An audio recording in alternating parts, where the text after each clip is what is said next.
Presented by Bharosa Music World Chandigarh. Mixed by S. Babu. जने अपन तू रखियो ख्याल, अब जाता नहीं हम ससुर, अब जाता नहीं हम ससुर। जने अपन तू रखियो ख्याल, अब जाता नहीं हम ससुर। तनी बुझ मजबूरी से करो तनी दूरी, तनी बुझ मजबूरी से करो तनी दूरी, अंदर रखियो भुलाई के हो। धोखा देला बाड़े दिल लगाई के रे, गाड़ी दे हबब तोरा माई के रे। धोखा देला बाड़े दिल लगाई के रे, गाड़ी दे हबब तोरा माई के रे। विकास धोखा देला बाड़े दिल लगाई के रे, गाड़ी दे हबब तोरा माई के रे। ऐसे न बोलो चाहे दे दो गाड़ी औरी, कोनी हम आप हमके ए जान सॉरी। अपना बतिया में हमके फंसा के कदेलू हाल जैसे हमारे अदौरी, कदेलू हाल जैसे हमारे अदौरी। ऐसे न बोलो चाहे दे दो गाड़ी औरी, कोनी हम आप हमके ए जान सॉरी। अपना बतिया में हमके फंसा के कदेलू हाल जैसे हमारे अदौरी।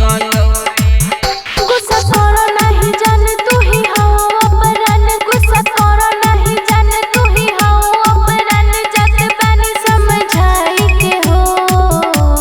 जातो बारे ससुराल आई के रे, गाड़ी दे हबब तोरा आई के रे। जला बारे धोखा दिल लगाई के रे, गाड़ी दे हबब तोरा आई के रे।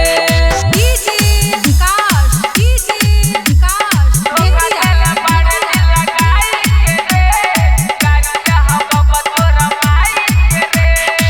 तहरा बिन जिंदगी होई दुखी, जेके का करब कहतारी खुशी।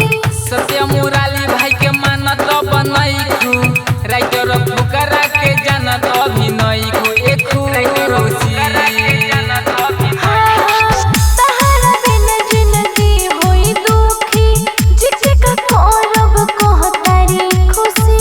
सत्य मुराली भाई के मानत बनैखू, राइटर फुकरा के जानत अभिनयखू एकू रुचि। सुनो वीर से बिहारी धके रोवन की वाड़ी, सुनो वीर से बिहारी धके रोवन की वाड़ी, घर में कीली लगाई के हो। धोखा देला बाड़े दिल लगाई के रे, गाड़ी दे हबब तोरा माई के रे। धोखा देला बाड़े दिल लगाई के रे, गाड़ी दे हबब तोरा माई के रे। जने अपन तू रखियो ख्याल, अब जाता नहीं हम ससुर, अब जाता नहीं हम ससुर। जने अपन तू रखियो ख्याल, अब जाता नहीं हम ससुर। तनी बुझ मजबूरी से करो तनी दूरी, तनी बुझ मजबूरी से करो तनी दूरी, अंदर रखियो भुलाई के हो। धोखा देला बाड़े दिल लगाई के रे, गाड़ी दे हबब तोरा माई के रे। धोखा देला बाड़े दिल लगाई के रे, गाड़ी दे हबब तोरा माई के रे। जो तोरा माई के प्रणाम करी।